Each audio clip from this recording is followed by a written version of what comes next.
I heard the chime, a soft bong that let me know I was needed at the door. It was Friday night and we had plenty of people. I caught my bartender's eye and went towards the door. It usually took 2 of us to keep up on the weekends, but this wouldn't take long. It was probably an invited guest coming late. I'd verify they were on the list, let them into the foyer, and get the member to escort them in. No one was allowed in unless escorted by a member. If they weren't on the list, I'd get verification before they could get in. There were 2 men about my age, just under 30, waiting there. Even if they were invited, they would not be allowed in because they wore forbidden clothes. Jeans were not allowed, collared shirts and slacks only. You never knew, though. One of our wealthiest members owned 2 construction companies, one of them specializing in laying water pipes. He'd show up covered from head to toe with mud, slip into the locker room, shower, and take clothes he kept there before going to the bar. "Good evening, gentlemen. How can I help you?" I asked politely. "We need a word with Jerry Stone. Bring him to the door." I didn't like his attitude, but he had asked for me. Maybe they were looking for a new job. We were doing some golf course improvements. I held out my hand. "That would be me. I'm Jerry Stone, and you?" That's all I got out before the taller one caught me completely by surprise with a right cross. Before I could react, the shorter, heavier man knocked me down. Ever notice you think of the oddest things when stressed? I was thinking how far I'd come from the biker bars I started out at, where I perceived everyone as a threat, to the country club I worked at now, with its civility and refinement. They had me down, going at it pretty good when I got lucky. The chief of police in our town and an assistant district attorney, an ex-cop himself, showed up at the same time. The chief let out a yell and they pulled them off me. I got up furious, ready to jump back at them myself. But by then the chief had them both under the small tool he discreetly carried at all times, a requirement for his job. His standard issue was more noticeable, but he didn't think it was smart to make it obvious he was carrying, so he kept this smaller piece in his pocket. I've tried one before, and for its size it sure has some serious force. "What the hell is wrong with you?" I was almost shouting. "Who are you?" "You know who we are. We're the husbands of the 2 wives you've been banging." I was really pissed now. "Listen, Dip, idiot, I've never seen you before, or your wives, as far as I know. I don't date married women. It leads to stupid stuff like this happening." The ADA was grinning. "Thanks for sparing our delicate ears, Jerry, but these guys really are the worst. Want to press assault charges? I could come up with some pretty good witnesses." I looked them over. They both looked like they were going to poop in their pants thinking about what could happen. The chief grinned. "Yeah, aggravated assault, felony trespassing, that would stick because they specifically came here to do you harm. We could probably figure out a few more if we think about it." The shorter one looked really scared. The taller one still looked pissed. "We wouldn't be here if this scum hadn't slept with our wives. It's his fault." "You're making it real tempting to press charges. What makes you think I'm screwing your wives? I'll give you one chance to tell your story, but not out here in front of the members." I turned to the chief and ADA. "Will you accompany our guests here to the office? I'd really like to straighten this out." I turned to the 2. "You won't mind giving us a few minutes of your time, would you? I'd like to settle this now, before you decide to hide in the dark waiting for me." The tone of my voice let them know it wasn't a request. The chief made them give him their ID first, and then we went into my office. "Talk. Why do you think it's me fooling with your spouses?" "Because the stupid wenches told us," snarled the tall one. "In those exact words, Jerry Stone is sleeping with me?" The short one spoke up. "Yeah, pretty much. Even told us where you were." "Really? Anyway, can you get them to come and verify that?" "Damn straight. The idiots in the car are waiting on us." They described the car, and the ADA stepped outside to invite them in. They entered cautiously, clearly uneasy. One had a noticeable mark on her cheek, while the other had bruises on her arms, as if someone had held her too tightly. They weren't strikingly beautiful or unattractive, just ordinary. But without the bruises and the fear in their eyes, they might have looked much more appealing. One looked around, confused. "Ladies, do I know you?" I asked gently, trying to put them at ease. "I've never seen you before, mister. Where's Jerry?" "This man said he was in here," she said, pointing at the attorney. "How about you?" I asked the other. "Do I look familiar to you?" "Nope, what the hell is going on here?" I pulled out my wallet, showed her my license. "You're Jerry Stone, or there are 2 of you here?" "Sorry, ladies, I'm the only one here with this name." The men started to look even more pissed. The tall one, obviously the brains of the outfit, snapped at his wife. "You better not be lying to me." He was apparently trying to dumb himself into jail. "I swear I don't know this guy," his wife wailed. The chief had heard enough. "Boys, apologize to this man and promise him he'll never see you again, and he might not press charges. I've got your ID. I think I'll call Sheriff Costner. Let him know about your little adventure." He pulled out his phone, took a few pictures of the bruises. "I'm sure he'll drop by tomorrow, check on these ladies. If he finds any more bruises, he won't be a happy man. His mother was battered by his dad, and he doesn't have much tolerance for this sort of thing. Make peace or spend the night away from each other. Understand?" They nodded, looking ashamed. I let them go. It wasn't worth the hassle of going to court. After warning them I wouldn't be so forgiving if I saw them again, I let them go. We walked them to the door, and I wondered how the women could be seduced by the same guy. He either had a line of stuff a mile long, or they were really dumb. I suspected a mixture of both. Just as we hit the foyer, a man came in, headed towards the bar. He just barely noticed us, but one of the women stopped. "Jerry?" He looked over and went pale. Both girls were clamoring my name. He whirled and ran back out the door. The men, the women, and the chief charged out after him. The ADA looked at me and grinned. "Mystery solved, huh?" I just sighed, walked back into the bar, and made a phone call. I never started out wanting to be a bartender. It just kind of happened. My parents had 6 kids. Mom stayed home to raise us, and Dad worked every hour he could get in the paper factory. There wasn't a lot left over for extras, and none for higher education. My uncle owned a bar and grill, a real dive, but he poured an honest drink, the kitchen was clean, and the food good and reasonably priced. He gave me my first job, bussing tables and washing dishes. I went from that to short order cook, and when I got old enough, bartending. On the way, I got lessons in all kinds of things, like how to spot trouble. It's hardly ever the loud ones that start anything. It was the quiet ones you had to watch. Something might upset them, and they'd stay off by themselves, going into drinkin' and thinkin' mode, as my uncle was fond of saying. Then they would get the magic drink in them. I learned that in my county, if someone started trouble, you didn't call the cops, you handled it yourself. Call them too often and they close you down for being a nuisance. Also, when you're working, there's no such thing as a fair fight. You want to minimize the impact on the crowd before they might decide to join in, so you jump them hard and fast and make them hurt. Do it once or twice and they learn to behave, or you bar them. I got a few bumps and bruises, so I learned how to fight, rough and tumble at first. But I got tired of getting hit, so I took a few lessons. I didn't want a belt. I just wanted to be able to defend myself. Over the years I worked at better places, going to school part-time. Even went to bartending class and tried to keep a straight face long enough to get a certificate. I was almost through my last year. Soon I'd have my degree in hospitality management. I'd been in this job 3 years, going from bartender to assistant manager to manager. I was also in charge of the restaurant. I worked 10 and 12-hour days a lot, but I never complained. I was hoping for overall club manager in a few years, and in a place like Briarwood Country Club that came with a near 6-figure salary. I could work these hours because I didn't have much of a home life. I'd never married. The divorce rate for bartenders is astronomical, among the highest per profession in the country. I was serious about one girl, and she developed the habit of coming in while I worked so we could spend my breaks together. She was young, bored, pretty, and the wolves closed in, talking her up and feeding her drinks until one night she went missing.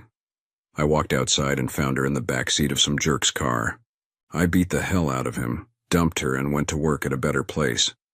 She tried to apologize, and I truly believed it, but the damage was done. My uncle felt a little bad for me, then he laughed. What did you expect? Letting her hang around was like taking your prize hen to a weasel convention.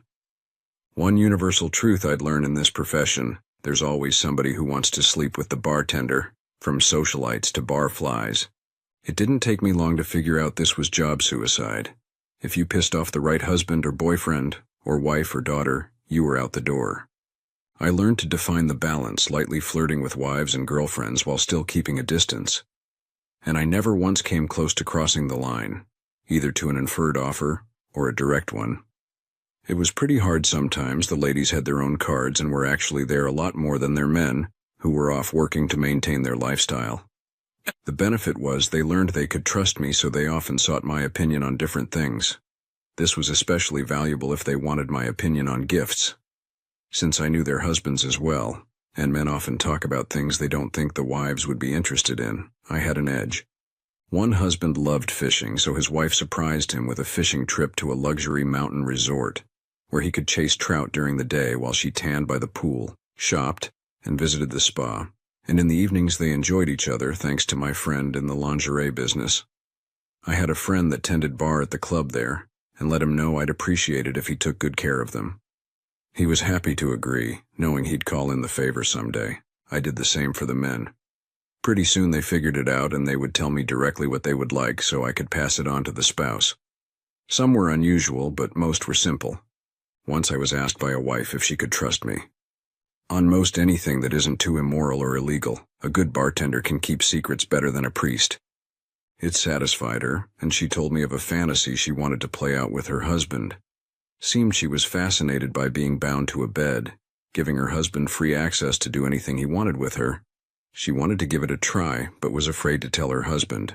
It took a while to finesse him to the point, and a little help from my lingerie contact for the proper equipment. She dressed her, bound her down to the bed in the hotel room she'd rented, and left right before he was supposed to arrive. I had the key card. I stopped him at one drink. "You've had enough to drink, Mr. Reynolds. Your wife wants you to follow these instructions to the letter. She wants you to be open and understanding and give her this birthday gift. Enjoy your night, sir."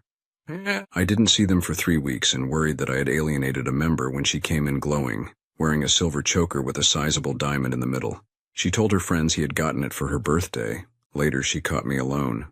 "You know this is my collar, right? It's all in fun, of course, but I can never thank you enough. And my husband wanted you to have this as a token of appreciation." $500 bills wrapped inside a pair of very tiny, very moist panties. She giggled. "I wrapped it myself. Make sure we get the most intimate table tonight, will you, dear?" I gravely thanked him for the tip later, after he'd been at the table for half an hour and had his wife practically dancing on her seat. He grinned, held his hand out to his wife, and she licked his fingers while he thanked me for my service. I was promoted to assistant manager 2 months later. He was a major backer. Every bartender worth a damn has a book. It takes years to make a good one. But once you do, it's worth its weight in gold. If requested, I could give you the name of the best mechanic or plumber in town, discreet doctor or divorce lawyer, and talk them into expedient service. My friend the lingerie dealer was in it, as were bartenders in 3 states. I also had an understanding with a bookie and several escort agencies. There again, a fine line had to be walked. If a guy developed a gambling problem and it caused trouble with his wife or financial hardship, guess who got the blame? Same with escorts. If the wife got wind of it, so long job. So I put in fail-safes. The bookie would only let the guy have 2 bets unresolved at any one time, and the women were very discreet. It didn't help either of their businesses to get unwanted publicity. None of these people gave me money, I didn't gamble, and I could pretty much get laid any time I wanted free. But if I needed a favor, they were there. Most of the time I tried to steer them to other members if they were in a suitable field. Many of our members owned their own companies, and it was a quid pro quo type of arrangement. I got the idea from a friend. His wife hated football as she made sure she and her friends had something planned to amuse them. We always had a big blowout, rented the biggest television we could find, set up the ballroom as a temporary bar. I had the kitchen fix large snack platters to help absorb drinks. Even then, many wives and girlfriends end up coming to take them home. I talked to a few of the key women, introduced them to my lingerie connection, and they were off to the races.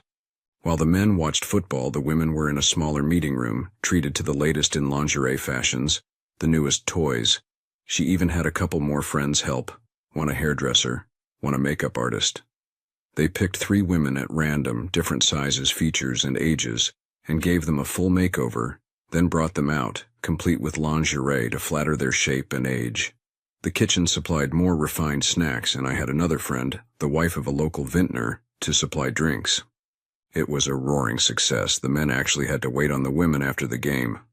We kept a close eye and had 3 cabs on standby. The women insisted I come in at the end of the night to thank me. As they were leaving, 4 waited until they were last, giggling. "We love Aubrey," one gushed. "She has the cutest things. Look." She opened her coat, revealing a French maid uniform, very flattering on her. The next had a nurse's uniform in PVC. The next had on an almost transparent teddy, and the last had on a very nice lavender garter, and nothing else. The whole thing was unexpected, and I flamed red at the end, which they thought adorable. It became an annual event, to the point we had to move it to a larger room. I went to college online when I could, actually attended classes Wednesday mornings, and Thursday nights. I made a few friends, but didn't have time to establish a relationship. It was college after all. So I did hook up a few times. Widely spaced. There was one woman I really liked. We had an accounting class together Wednesday and a business class on Thursday. We met sometimes in the library, studying together. She was a little older than me, 31. I could tell she was from money, her clothes, her jewelry, her car. But she was sweet to everybody, even went out to pizza and drink with us on occasion. She paid her share and never flashed her wealth. Her smile could melt ice caps, sweet and caring one second, devilish and flirting the next. And she was smoking hot, knew it, but never pushed it. She shot the college boys down gently unless they pushed it. Then they got a taste of this wench. I thought she'd make a hell of a bartender. I was walking out of the library one night as it was closing, when I saw her sitting on a bench, shoulders slumped. I walked over to say hi and she looked up, tears still trickling down her cheeks. Not physical pain tears, but of raw emotion. Mind if I sit? She nodded, fishing for tissue in her purse. I had always carried a handkerchief, a legacy from my uncle. He might be in jeans and a ragged tee, but his monogrammed handkerchief was always clean and available. I gave her mine. Who carries these anymore, she said, dabbing at her cheeks. Only old-school gentlemen, in case they find a distressed maiden in need. It made her smile. She tried to give it back, but I told her to hold on to it. She sat, twisting it in her hands. Want to talk about it? Besides providing handkerchiefs, I have a pretty soft shoulder and very large ears. No personal agenda, I promise. She actually giggled before the frown returned. I think you're the only man I've ever seen that I actually believe when you say that. And yes, I'd like to talk, it might help. But not here. Will you buy a sad girl a cup of coffee? I knew instantly what she was talking about, a little mom-and-pop place just off campus. It was clean, cheap, and close, making it dear to the college students. The owners were well-liked and known for their intolerance of drunks and loudmouths. It was quiet, with widely spaced booths. If it was late and they didn't need the table, they'd let you sit and study. We walked over, got a coffee, a piece of pie, apple for me, cherry for her. She took a few sips, ate half her pie, sat back and sighed. You know I'm married, right? I nodded. Only a blind man could miss the rock on her finger. 7 years I really loved him, you know. Thought I had a forever man, happily ever after. Seems not. How long has he been cheating on you? She seemed surprised at my plain speaking. How did you know, and what makes you think it was him? I shrugged. Easy. In my line of work you can usually spot good guys and bad, and you're definitely one of the good. You seem to have money, so I don't think that's the issue. You don't have bruises and you don't act mentally abused, so it has to be cheating. Why do I think it's not you? Because if it was, you wouldn't be sitting on a bench in the dark crying, you'd be out living the wildlife, so it has to be him. Her eyes had widened. Are you a psychologist or detective? My turn to laugh. No, professional bartender. The sad tale spilled out. He was a guest lecturer in a business class when she was attending college full-time. She caught his eye and he asked her out. He was almost 10 years older, handsome, flattering, attentive. She fell head over heels. They married 9 months later. He paid attention, showered her with little gifts. She was very happy. About 4 years in, he started changing, neglecting her, becoming distant. She called him on it. He apologized, promised to do better, and did for about 6 months. She started wanting to have a family, and he talked her into waiting, saying the time wasn't right. The last year had been bad. He traveled on business every other weekend for a new business they had started, leaving Thursday and not returning until late Saturday. He seemed happier after he started traveling, but was still cool towards her. Finally, she took some of his money, had him investigated. He was, of course, having affairs. She had gotten confirmation of her fears. He doesn't have a steady girlfriend. It seems to be casual hookups, 4 that I know of. Who knows what the total is? He'd been traveling for about 6 months before I decided to check on him.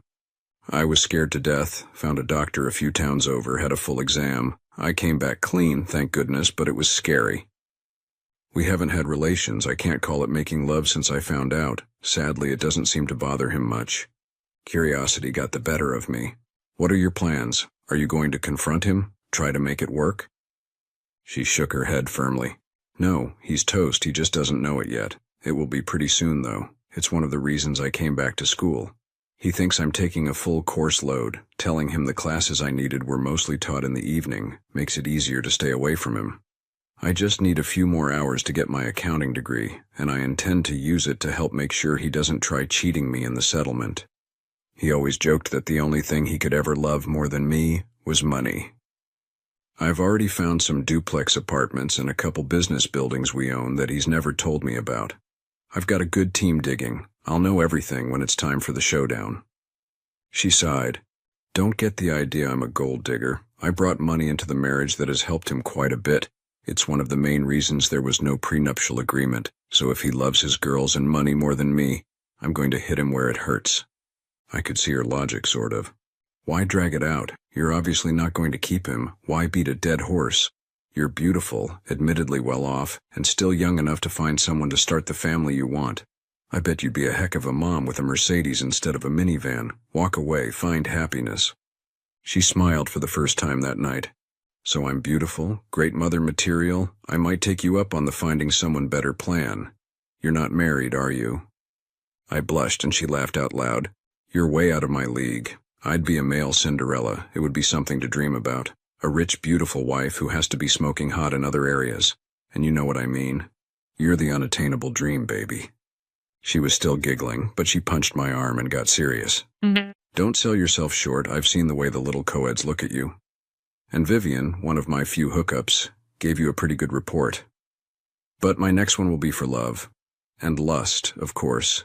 It was getting a little deep for me. I looked at my watch. Time we went home. I've got a long day tomorrow. I'm glad you decided to trust me and I'll never tell. Not my business, really. If I were to presume to offer you advice, I'd tell you it's time to make yourself happy.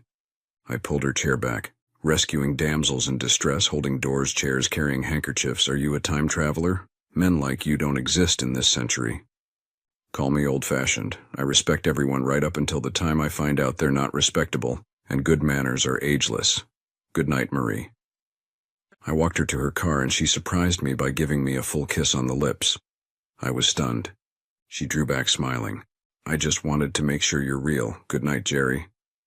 I watched the taillights of her Cadillac ATS fade in the distance, got in my truck, and went home to my empty bed. After that night, Marie and I would have coffee almost every Thursday, often with friends. She was bubbly and engaging in a group, but when it was just us, she'd often be pensive and sad. I found out by accident that her birthday was next Thursday, and we planned a little surprise party. Now, she thought we were going for coffee, but when she got there, she was ambushed. 7 of us dragged her down to a little jazz bar that one of our friends had discovered, and we partied. Not hard, not out of control, but we had a good time. I think she danced with every man in the bar. It ended way too soon. I'll always remember how her body melded into mine during one of the slow dances. I walked her back to her car. She held my hand, and when I opened the door, she gave me a quick peck on the cheek. Here, I almost forgot. Happy birthday, Marie. It was a dozen vintage ladies' hankies, soft little squares with embroidery around the edges. I'd had them monogrammed with her initials. In case I'm not around when you need one. She burst into tears and threw herself into my arms. I hugged her, gently patting her back until she calmed down. Sorry, she said between hiccups. It's one of the nicest gifts I've ever received. She grimaced, a feeble attempt at a smile. Know what my husband got me? A sapphire and diamond necklace. Expensive, I'm sure, but the card was signed by his assistant. I gave him a big kiss, told him I'd always loved. Emeralds, how did he know? He gave me a big smile, told me he was a lot more attentive than I thought, and then told me he had to be out of town this weekend. Dump him, Marie. Do it now. Don't torture yourself any longer. I'm almost there. Another 3 weeks to a month should wrap it up. Can I call you if I need moral support? Absolutely. I knew she'd never call. I was wrong. She called the next Tuesday. Can I ask a favor? Sure. I want to go to the Home and Garden show next Wednesday afternoon. That's your day off, right? I wondered where this was going, and you know it is. I could hear the eagerness in her voice. Will you go with me? You drive a truck, right? If I decide to get something, you could haul it for me. Please? I thought for a minute. I don't know, Marie. This sounds suspiciously like a date. You know my rule. I had given her some of my background, told her a lot of what I'd seen in my years behind a bar. She knew my stand on dating married women. This is not a date. It's one friend helping another out. Please? I shouldn't have, but I agreed to escort her. She met me in the parking lot. We had a ball, especially in the landscaping area. I found she loved outdoor living spaces and loved cooking outside.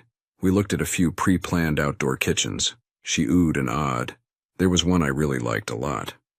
The rep, sensing a sale, put on a full-court press. He was smart enough to know women are the driving force behind most household purchases, so he went after Marie. Can't you just see yourself entertaining your husband manning the grill while you mingle and chat? He looks pretty handy. You get a big discount if he can do most of the work. She smiled, rubbing my arm. He's very handy but not around tools if you get my drift. I'd rather conserve his energy for other activities. Both the rep and I blushed. She got all the information and brochures, promised we'd think about it. We were there so long it was dark when we came out. She was happy all the way to the parking lot. Want to grab some dinner? I surprised her by refusing. I'd love to, but I'm not going to. Think about your reputation, Marie. You can explain it away at school as study partners and friends. You can explain away today as asking me to haul stuff for you in my truck. But at dinner? Not a good idea. She groaned. The first man I've been attracted to in a long time, and he has to ruin it by thinking of me and being noble. I think I'd like you a little better if you weren't quite so honorable. No, you wouldn't. If I wasn't, I'd be just another sleaze out trying to seduce and use a troubled married woman. We'd both think less of me, of both of us. I could never do that. I looked around. It was dark. No one was near, so I grabbed her, kissing her urgently. She responded with passion. 30 seconds later, I realized what we were doing and pulled back. Both of us were gasping for air. What was that for? She said when she got her breathing under control. That, sweet Marie, was me letting you know that whatever I say, I've been attracted to you since the day we met. And it was also to verify what I had long suspected. You are one hot woman. Good night. As I sat in my truck waiting to follow her out, I was pretty sure she was crying. I thought I saw flashes of white from my gift. I watched her taillights fade as I turned off, going home and sleeping badly. Apparently my little action in the parking lot had made an impression on Marie. I'd been casually flirting with a woman in one of the classes I didn't share with Marie, and she asked me out. It had been a while, so I agreed. We spent a pleasant evening and a pleasurable morning. It was just for fun, at least on my part. I think she liked it. She made it plain she'd like a repeat. We made tentative plans for the next weekend. Marie found out from a guy in both classes. I didn't see it firsthand, but she hunted the woman down and had a little talk. The next day when I talked to Gail, the girl I'd been out with, she chewed me out. You're a scumbag. Why were you dating me if you were in a committed relationship? Your girlfriend chewed me out pretty hard. This girlfriend got a name? You know damn well it was Marie. I wouldn't be too hopeful about getting any from her for a while, and you damn sure won't be getting it from me. You and your psychotic girlfriend need to leave me alone from now on. I apologized to her as I left. She gave me a parting shot. I wouldn't try this again if I were you. She's put the word out. Date you, and it could be very bad. Now I knew why she had rushed off the night before. The next Thursday I cornered her before class. Pizza place right after class. You're like Lucille Ball. You got some splaining to do. I got there early and ordered, knowing what she liked. She slid into the booth with her head down. Want to tell me about your conversation with Gail? She finally looked up. She's not right for you, and she's way too young. You need to stay away from women like her. Marie, even if what you say is true, shouldn't that be my decision to make? What do you have to gain from your actions? Her eyes flashed. If I have to tell you that, you're the dumbest man in the world. You need a woman close to your own age, one with experience in the real world. Someone who can compliment you in public and destroy you in private. You mean someone like you? She rolled her eyes like she was talking to an idiot. No, not someone like me. Me. I had suspected that, but now that it was out in the open, I didn't know exactly how to deal with it. Marie, Stop talking. It'll just wind up pissing me off. Listen to me. I'm attracted to you. After that kiss the other night and your statement, I know you want me. Don't overthink this. I promise you, as soon as I'm out of the situation I'm in, I'm coming after you. That's why I got rid of Gail. I don't need you distracted. You need to stay focused on me. Understand? Yes, but... No buts, she said firmly, walking out the door. I had the pizza box to go, went home and overthought it. Almost done, she told me 3 weeks later. I've got a team of forensic accountants, supposedly the best to be had, going over our finances. It's easy when I have access and most of the passwords. There were a few things blocked, but they've managed to get in. I was surprised, but not as much as he's going to be. I just need to decide how hard I want to come down on him. You want my opinion? She nodded, seeming eager to hear what had to be said. Do it quietly, keep it as low-key as possible. I don't know what your business is, so think about how this would impact it. Remember, if you try burning him, the heat might blow back and cost you in the long run. She ruffled my hair. I'll say it again, you're way too honorable. Most people would advise me to go nuclear. There again, I may have to ramp it up if he refuses to cooperate or tries to get ugly. But once again, I will yield to your logic. That being said, as an almost free woman whose soon-to-be ex is out of town, can I interest you in a drink somewhere? Marie, she stuck her tongue out. What are you going to hide behind when I'm officially single? I'm going to pursue you, relentlessly, understand? I was a little stunned. There was a spark between us that couldn't be denied, but I wasn't in her league, and I told her so. We'll see, she said. And if you're worried about money, I'll let you pay every time we go out. I'm not that high maintenance, hon. I was getting uncomfortable, she saw, and relented. I walked her out to her car, parked for some reason all the way in the back. She looked around, saw no one, and practically tackled me, her tongue so far down my throat she could have told you what I had for lunch. She was rubbing all over me, and when we finally broke apart, she grinned and rubbed me through my pants. You might have morals, but you're human, and part of you likes the idea of us together. I got the shock of my life when she walked in the bar a week later, on the arm of her husband. Suddenly a lot of things made sense. I remember the odd look she gave me when I told her where I worked. Most everyone in the country club didn't care much for him. He was a self-serving, ingratiating jerk, quick to work every angle. Oh, he was good-looking, fit, with graying hair that gave him that distinguished executive look, but acted like he was still in college when he'd had a few. He was tolerated, had a little clique that loved him that included 2 powerful board members. He was always flirty but respectful with the ladies. My guess is he didn't want to make waves, since he had only been a member less than a year.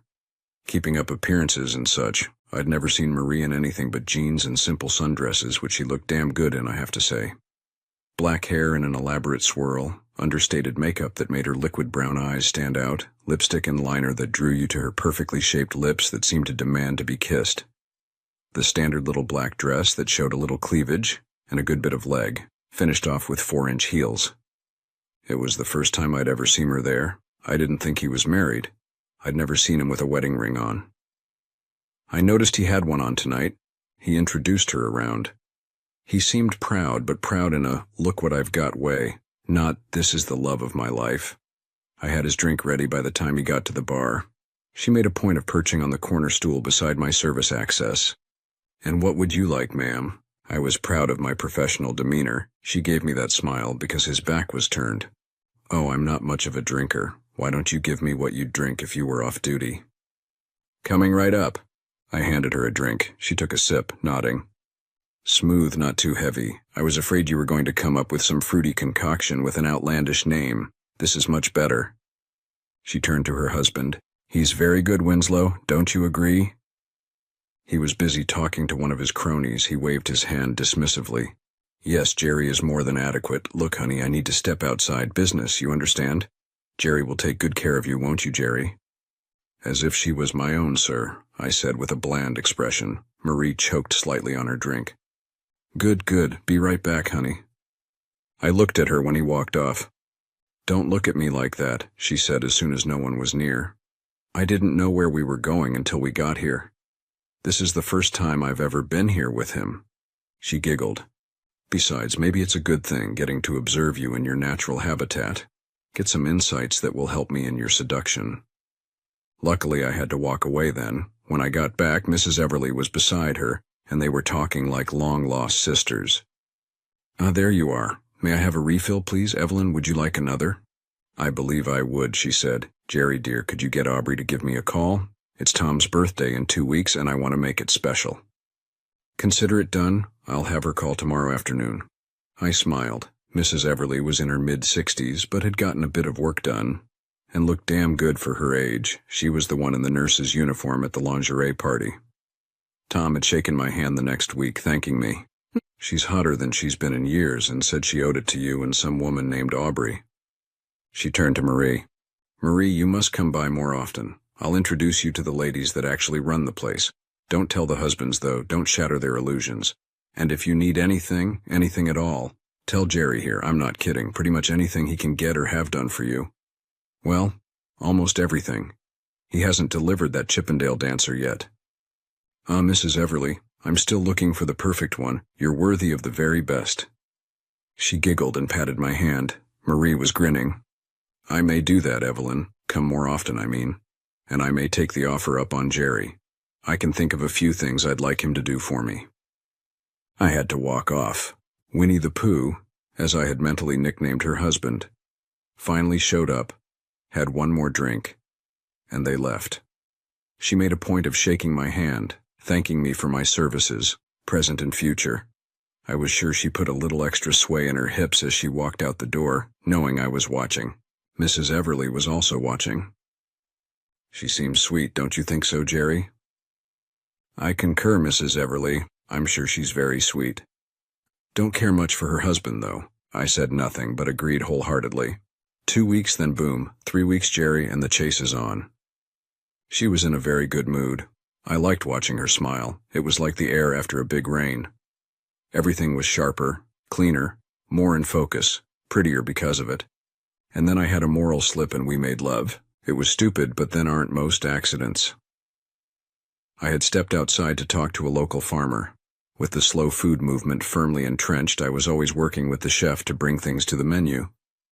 This particular farmer specialized in heirloom and unusual produce, and was having trouble finding a market for some of the odder stuff until he met us. This particular day he was delivering African horned melons, also known as jelly melons or less flattering as snot melons. They were cylindrical little fruit, mottled orange and yellow with spikes covering them, pretty sharp spikes. The flesh was light green and kind of slimy looking, hence the nickname. I had tasted them and found them almost flavorless. They had just been named a new superfood, and Aaron, our chef, had concocted a salad with them as the centerpiece. The ladies loved it.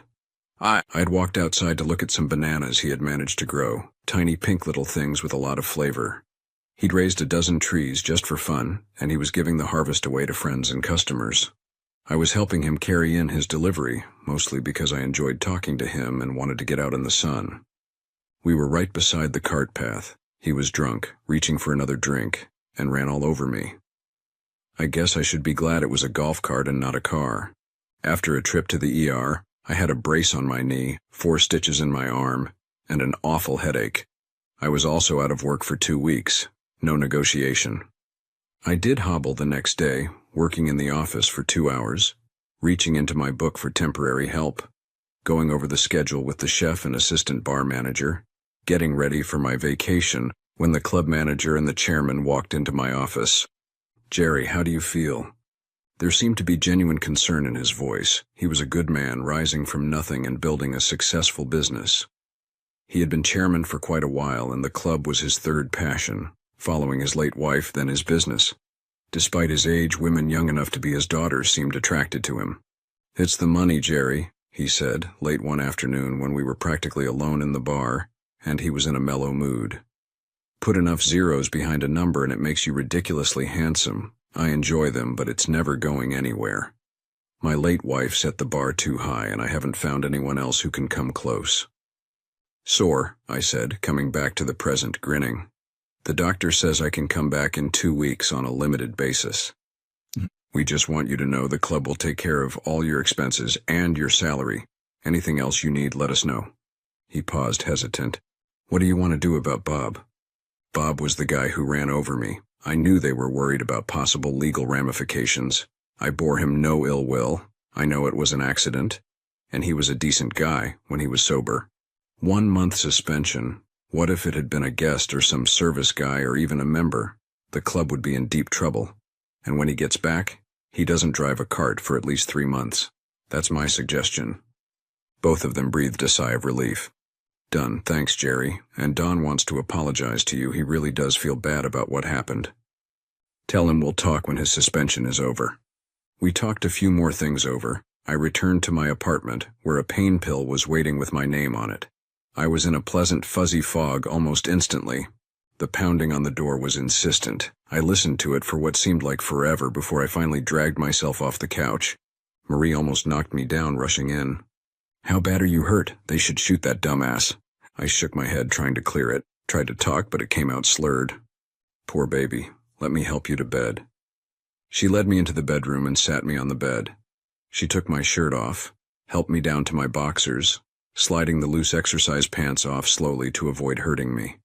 She tucked me in, ruffling my hair, and giving me a quiet kiss. I passed out. Later I half woke, feeling warm, soft flesh pressed against me. It felt so good I just hugged harder and went back to sleep. Later still I felt something warm and wet. It was such a pleasant experience I just lay there. I remember disappointment when the feeling stopped, then an even more pleasant feeling when something even warmer and wetter wrapped around me. I opened my eyes to see Marie, her eyes closed in bliss. I was sure it was a dream. She was surrounded by a golden glow, smiling. It was probably the meds, but I felt tears trickle down my cheeks. I was so happy. I imagined her kissing my tear-stained cheek when I faded out. My eyes flew open trying to process why I felt so good. Looking over, I saw a pair of beautiful brown eyes and an even more beautiful smile. Good morning, lover. Feeling better? Before I could answer, she was out of bed. I heard the shower running, then she walked out wearing my robe. Do you need help? I'd be happy to assist you. I'll make sure everything is squeaky clean. She actually did help me into the shower, but there was no playing.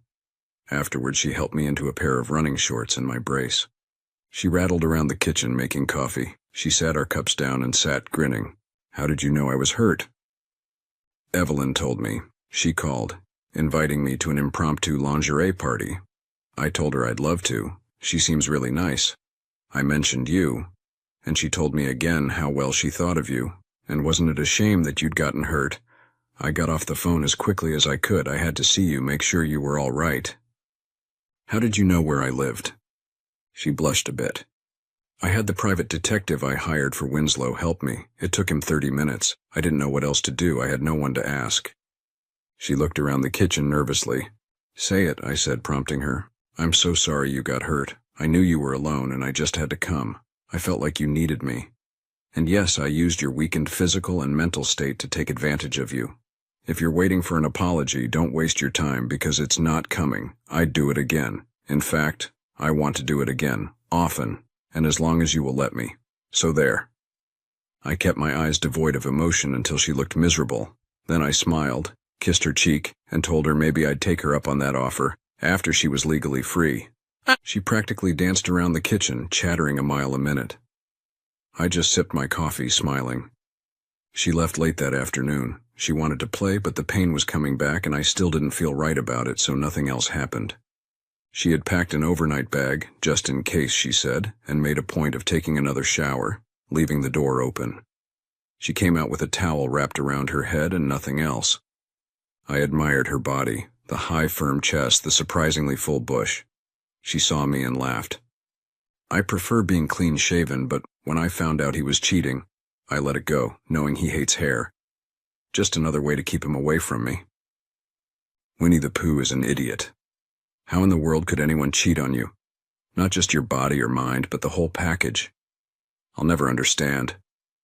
She sat down beside me, still nude, giggling over the nickname. I've thought about it a lot, even talked to a shrink. She said it was probably a power thing for him, having a beautiful and rich wife, while betting practically anything that said yes. Said it had something to do with his beginnings, usually. I'll never know, and frankly just don't care any longer. The fact that he never pressed me after I cut him off was an indication that he never considered intimacy vital to our relationship. She looked at her watch. Gotta go. I have a meeting with the accountants and my lawyer, putting the finishing touches on the paperwork. I'll call you later. You better answer. She gave me a tremendous kiss and sailed out. I sat and thought, consumed by doubts. I had to admit I had feelings for her. But was I just a rebound, filling a need until she got her balance back? Could I take the chance? Plus, she had actively pursued me while she was still married. Could that be a pattern? Did I want to find out? I passed out with a pain pill. 4 hours later, I woke. I had 4 missed calls from her. The last message said to call her whenever I got the message. He wasn't home. I shouldn't have, but I called. She was bubbly, talking about how well the meetings went. We were on the phone an hour before I told her I had to go. The meds were kicking in again. Bye, honey, I'll talk to you tomorrow. After 10 days, I went back to work, mostly paperwork, staying off the knee as much as possible. I had been back 2 days when I jumped. I hobbled back into the office, knowing my knee would give me hell tomorrow, wondering if I could get an appointment with my doctor. I called Marie, gave her the whole story, telling her if she needed it, both the chief and the ADA could testify. That tears it. In a way, it's a good thing, giving me more to strengthen my position. I'll see if I can get a process server and an off-duty cop to be here when he comes home. I'm not going to stay and fight with him. Nothing he can say would matter in the least. I'll get an extended stay suite for a few weeks while they hash out the paperwork. Can I count on your support? Always, but for now, just from afar, it will be better this way. She didn't like that, not at all, but she had to respect it. 3 weeks later, she walked into the bar. She had become fast friends with most of the ladies, and they would sing her praises to me. Evelyn brought her up one day after her tennis match. She seems to be such a sweet girl. You should take a look at her when this is all over. She's quite a looker, well off. And she seems to like you. Mrs. Everly, what an inappropriate thing to say. I don't know if you know this, but I'm going to college part-time. I'll get my degree in 3 months. Miss Marie was in a couple of my classes and we became friends. Of course, that was before I knew about her unhappy marriage, or that they were members here. She's all you say and more, much more, but she's way out of my reach and I would never embarrass her by trying to prove otherwise. She eyed me for a few seconds before bursting into laughter. Jerry, dear, I've always thought you were pretty sharp for a man, but that statement just disproved that. If she likes you and you're attracted to her, you need to do something about it. People fall in love all the time outside their social and economic levels. It's life. You love who you love. Think I was born to money?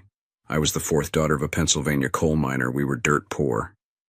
I went to college on a scholarship, met Hal, and never looked back. Oh, I had misgivings, and my mother-in-law never really liked me, but we've been together 33 years. The money is nice, but I would have married him if he were a coal miner like my father. I think I know you better than you think, Jerry. My father and husband are cut from the same cloth. Her marriage was over before you even met her, so there's no guilt in having feelings for her. I admire your sense of honor, but it's misplaced here. I have to go now, dear. Think about what I've said. I did. It got worse, Mrs. Everly told her friends, and they waged a campaign, throwing us together constantly, timing it when I was available. Marie thought it was funny. Come on, honey, everybody in the universe thinks you and I together is a good idea, but you... I know, I can see it in your eyes, deep down you do too. Ease off on your sense of propriety and let it happen. And don't fall back on my marriage being in the way. Not only have I filed for divorce, but I'm legally separated until it goes through. I didn't have to do that. I did it hoping to appease your pride. I thought about it a lot. Maybe everyone was right, maybe I was a fool. Then something happened to make me think I was too late. It was a dinner dance, a once-a-month affair at the club. Marie had asked me twice to accompany her, but I was concerned about the repercussions for me professionally. Even if I came as her guest, I was still an employee, and some would frown on it. I told her my reasons, but she was still upset. I was at my usual station observing, keeping the waitresses and staff on their toes when she walked in, with a date. She came straight over to me. Good evening, Jerry. This is my date for the evening, Don Thompson.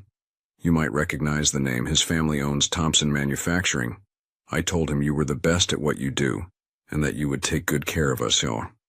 So she had replaced me with a more handsome man from money. Like seeking like, I suppose. Her eyes were searching my face. Years of training paid off because I didn't bat an eye, keeping my expression bland. Thank you for your confidence, Mrs. Martin. The club will do everything possible to make sure you and your guest enjoy yourself. I fear I'm not physically up to speed just yet. I indicated the cane I still had to use when my knee started aching. But I'll have Suzanne attend to you personally. Please excuse me. I hobbled over to Suzanne, the new bartender I had hired, to ask her to keep an eye on them. She looked at me funny. She had been here long enough to hear the rumors, but followed her orders. I stayed for a few more minutes watching them twirl slowly around in a waltz before going into my office and shutting the door. I stayed in for 45 minutes before circulating, making sure everything was flowing smoothly, before making an exit, pleading pain. I was off the next day, but the next I was ambushed as soon as I walked in. Mrs. Everly, Mrs. Jones, Mrs. Simpson, the big three in terms of member wives. 2 husbands had seats on the board. The other headed our charities, doing fundraisers for sending disadvantaged youths to community college and beyond. "Office now," snapped Mrs. Everly. Wondering what was going on, I ushered them in, got them seated, and sat at my desk. "How may I help you fine ladies this morning?" I said pleasantly. "You can stop being a dumbass," snapped Mrs. Simpson. "What?" Mrs. Everly put a calming hand on her arm. "What she means, dear, is that you've seriously upset a member. We're here to stop it from getting any worse." She paused while I reflected. "I can't recall ever offending a member in all the time I've been here, excepting the few times when I had to stop serving drinks to someone. Who is he and what did I do to offend him? I'll do everything in my power to make it right." "That's the spirit, Jerry. I knew we could count on you, and the offended member is a woman, Marie Martin." I suddenly got a really bad feeling about all of this. What is my offense against Mrs. Martin? Looking back, I can't recall one single instance of disrespect or slight to her. Mrs. Jones chimed in. "Get off it, Jerry. Everyone with eyes and ears knows she's in love with you, and you feel the same way if you'll just admit it. She started crying halfway through the dance last weekend. Her date got fed up and left her. Her friends, including us, got her home. She just went out with him to make you jealous, move you along. Now we expect you two to kiss and make up. Soon. If she continues to be unhappy, that would make us unhappy, and we would make our husbands unhappy. It's a trickle-down effect with you standing at the bottom of the hill. Get my meaning?" They all looked at me expectantly. I sat back thinking for a moment before I spoke. "Let me get this straight. Despite the job I've done or my years of service to this place, my future here come down to dating a member. The carrot or the stick, right? Marie is the carrot, my future is the stick. Have I assessed the situation correctly?" They all had the decency to look uncomfortable and a little embarrassed. "We're just trying to help 2 people we like get together, dear. Please don't try to read anything else into it. You'd be really good for each other. We'd get a happy member and get to keep a person we hold in far more regard as just an employee." I thanked the ladies gravely, promising to bring the problem to a quick resolution. They left, happily chattering. Suzanne said it was like chaos erupted in the building when they realized I was gone, and the chairman got my letter of resignation.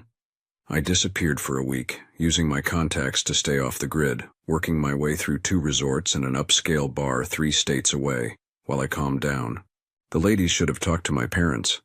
"He's the least pushable person I've ever seen. Won't stand for it, even if it's for his own good." My mom was heard to say that often. My dad just said I should get a job teaching mules to be stubborn. I'd make a very good living. I stopped by on the way back. It was Sunday, and my extended family, at least the ones who could make it, often ate with my parents, bringing dishes and putting finishing touches on at the house. Everything went quiet when I walked in the door. "What?" I said before everyone began chattering again. "We're just surprised to see you, that's all. I'm surprised you still remember where we live." I hugged her, spinning her around before setting her down. "Way to shame me, Mom, but you know my schedule. It's hard to get home, especially on the weekend. Good news, maybe. I may have something a little more steady in the future." We ate. I entertained them with tales from the bar and the foolish things rich people do until mid-afternoon. Mom caught me out on the porch, sitting down beside me on the swing. "What's going on, son?" "I have no idea what you're talking about, Mom." She reached over, gripping my hand. "Your girlfriend came by 2 days ago looking for you. Marie seems like a really nice person. She tore up badly. What did you 2 fight about?" She knew me well. If she hadn't been holding my hand, I would have been up and pacing. "She's not my girlfriend, Mom, and we haven't had a fight even if she was." She smoothed her dress, letting me calm down. "Well, something sure set her off. She looked all over for you, and said she needed to apologize to you. Not my business, of course, but I think she loves you. and I still need one more to make my dozen. She knew that would make me laugh. She always said she wanted a dozen grandchildren, and the last one had appeared 2 years ago, number 11. I'll call her when I get home, I promise. See you do. I'm getting on up there. I'd like to see you settled with a good woman before I go. I kissed her cheek. You're 61, Mom, and healthier than I am. You'll outlive us all. I said my goodbyes and was home by midnight, and I was home for an hour, had just gotten in bed when someone began pounding on my door. Marie. When I opened it, she jumped into my arms, nearly knocking me down. Crying and talking, I just let her go until she calmed down. Where have you been? You have any idea how many people have been looking for you? Never mind, I need to tell you something before you throw me out. I waited. I only went out with that guy to make you jealous. He's nothing to me. I cried when you put on your act, and then left. He got so disgusted with me he left me at the dance alone. Apparently money doesn't teach you manners. And I had no idea what Evelyn and her friends were going to do. When you resigned, it kind of hit the fan. Suffice to say, there's a few wives on very short leashes at the club right now. You still have your job. They refused to accept the resignation. The chairman told me he expected a call as soon as you're back. Boy, did he give me hell for a while. I wondered why it would matter to the chairman what she did, but let it go. Marie, I had to stop. She wouldn't shut up. Finally, I roared at her. Marie, be quiet. She stopped immediately. But before I could start, she started again, tears falling. This is where you tell me we'll never be together. I get it, In exasperation, I figured the only way to shut her up was to occupy her mouth with other things, so I started kissing her. Hard. It took her a second to catch on. Then she returned them, even harder. When we broke, she looked at me with glistening eyes. Is that what it takes to stop you talking? If it is, I'll never shut up. I'm gonna talk and talk and... I gave her a little tongue to play with for a few minutes. When we broke, I saw the beginnings of a smile. She opened her mouth, but I put my fingers on her lips. Enough, or next time I spank you. My turn to talk, all right? She sniggered. That's not much of a threat, but okay, I'm all ears. I was about to tell you the other night that I want us to go out, be seen, see if we can take this anywhere. Then you showed up with a date, and then the ladies at the club tried to blackmail me, and I just lost it, and... That was all I got out when I had a tongue jammed into my mouth. After a while, we let our tongues and fingers do the talking. Clothes came off slowly, with care, then ripped with haste. I stroked her lightly while she moaned and giggled. I shaved it the day after I had him served for you. Oh, baby, yes, right there. Oh, that's so good, honey. Keep it up. I stopped cold. She looked at me in surprise. Are you going to talk when we make love? She groped me. No, baby, I'm not. I intend to scream. And she did, for most of the night. I made hardly any noise at all, because it was so intense it took my breath away. My knee ached like hell, but I didn't care. I woke to her rustling around in the kitchen. She was naked, except for an apron. I wrapped myself around her from behind. She tilted her head back for a kiss, and we were just getting into it when the doorbell rang. I grabbed a robe and she ran into the bedroom, and it was the chairman. Well, this would be interesting. He didn't wait for an invitation, walked right past me. Do I get the offer of coffee?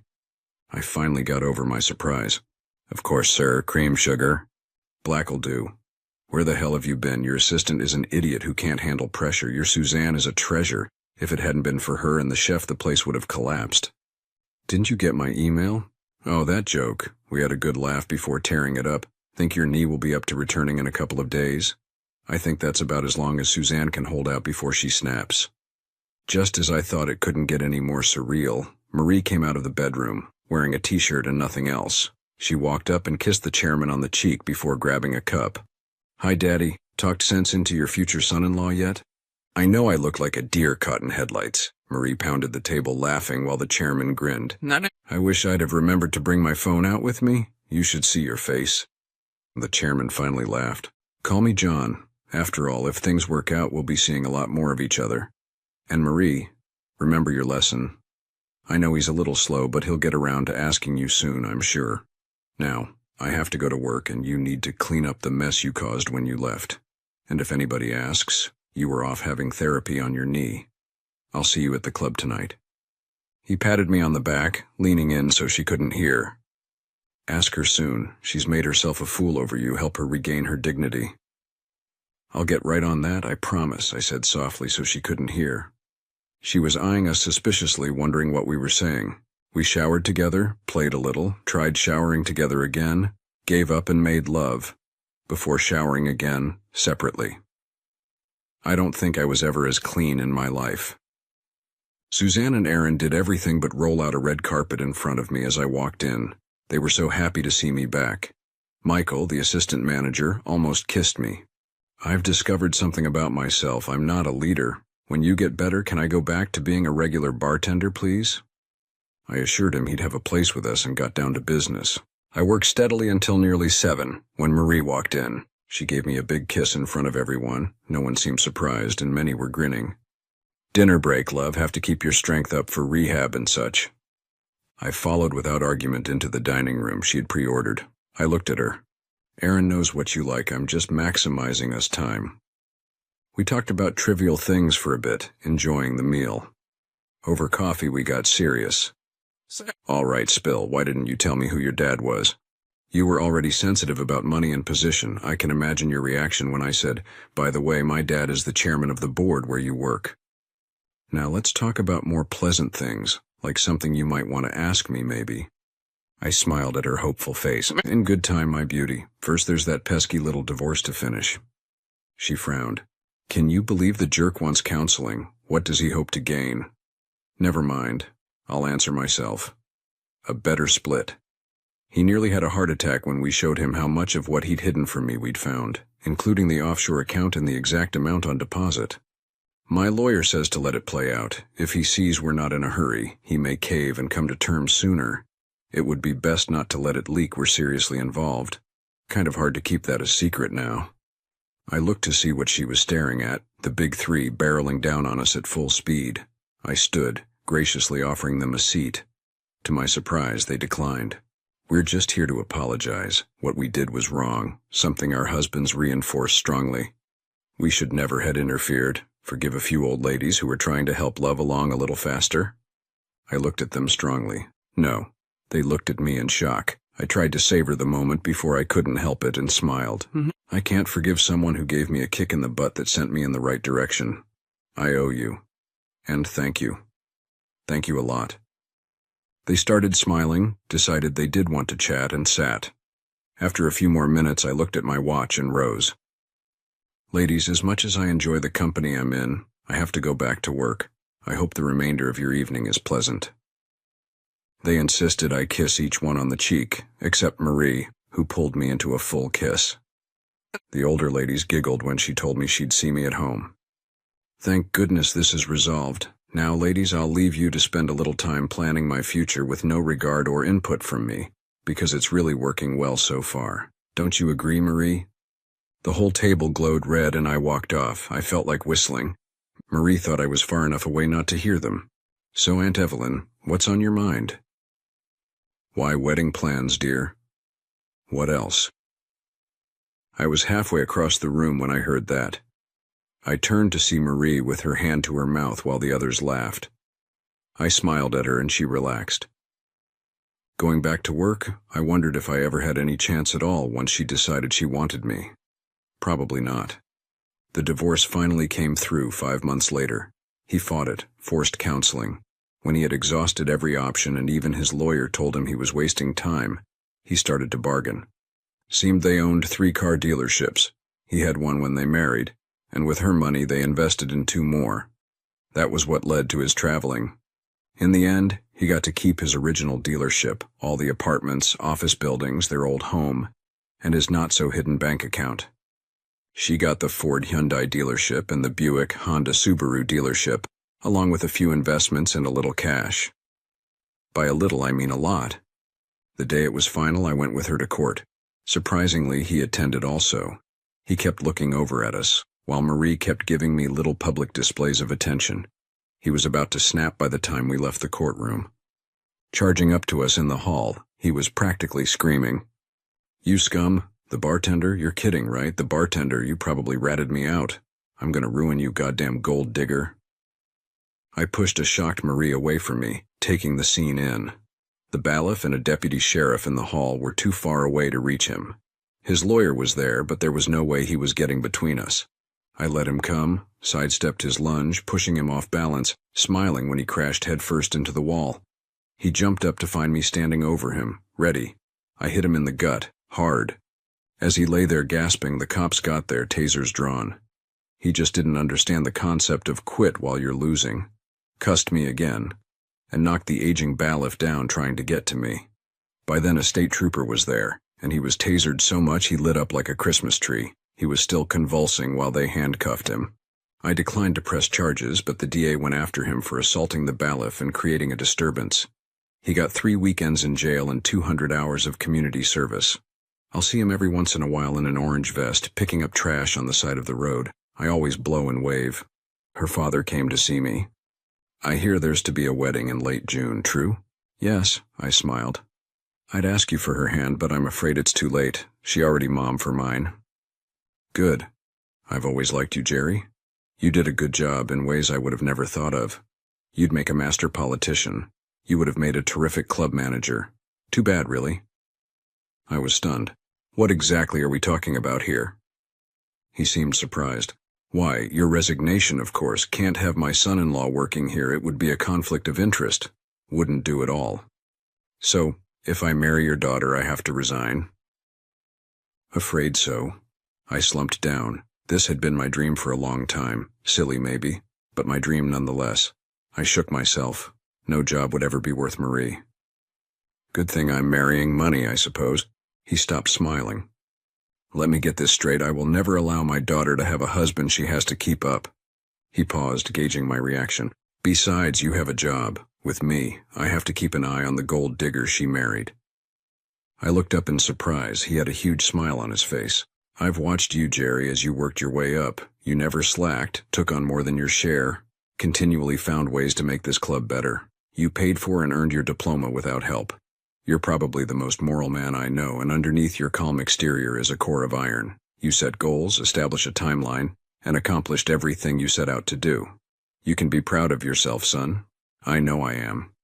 He leaned forward until we were almost nose to nose. I built a good business, Jerry. A lot of people depend on me for their livelihood. It's a big responsibility. That being said, I want you to learn the business. I'll work you harder than anyone else, start you pretty low down the totem pole, make you earn every promotion. And when you're ready, I'll turn it over to you, entrust to my grandchildren, and retire knowing there's a steady hand at the helm. Can you handle that? I laughed as I shook his hand. I don't know, but I'm sure I'll find out.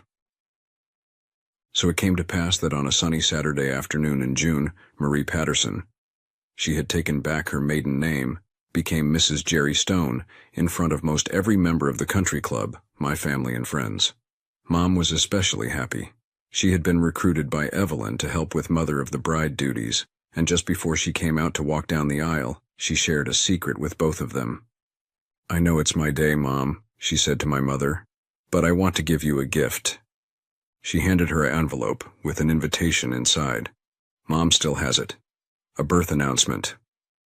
Mr. and Mrs. Jerry Stone take great pleasure in announcing the birth of their son-daughter on or about December 15th. Constance Evelyn, my mom and her aunt, or John Edward, her dad and mine, Stone. Her parents are pleased to say her nickname will be 12. Mom and Evelyn cried through the whole service. The pregnancy was a mutual decision, if you count Marie going off birth control and not telling me the day I gave her a ring. She had told me the night before the wedding. We both agreed we wanted children. I'm close to the danger zone in age, and I want at least 2, so they'll have to be close together. We just can't afford to waste time. So I was extremely happy for 2 reasons as I watched her float down the aisle. Connie was followed by Johnny 16 months later. Marie declared the factory closed and had her tubes tied. John worked me like a dog, giving me every dirty job, but I never complained and forbid Marie to. 7 years later, we held a big retirement party at the club, and the next week I watched as my name was put on the door marked President. Mom loved telling everyone she had a baker's dozen when it came to grandchildren. She really hit it off with Evelyn, and after Dad died 3 years ago, she seemed to spend more and more time at our house, hanging out with her at the club while Marie and I worked. We had bought some acreage and built Marie her kid-friendly dream house. I came home 4 years later to see heavy equipment parked at the far edge of the property, and Marie and Mom were talking to a guy in a hard hat. I wandered over. "What are we building?" Marie didn't even look up from the plan she was holding. "A mother-in-law cottage."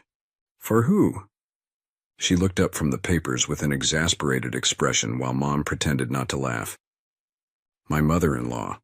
Marie was CEO of her own company and had added a third dealership, in direct competition with her ex. Winnie the Pooh didn't have a very good life after they divorced. They threw him out of Briarwood for his little stunt of using my name in his affairs, leading to the confrontation. He joined another club 3 towns over. He learned a little from his mistakes. And wife number 2 and 3 signed prenups, but still made out when his infidelity was exposed.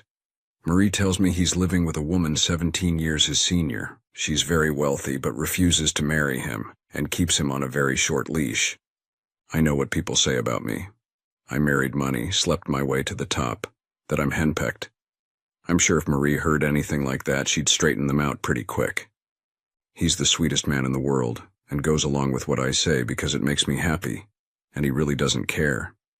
But when he says no, no means no, and I respect that.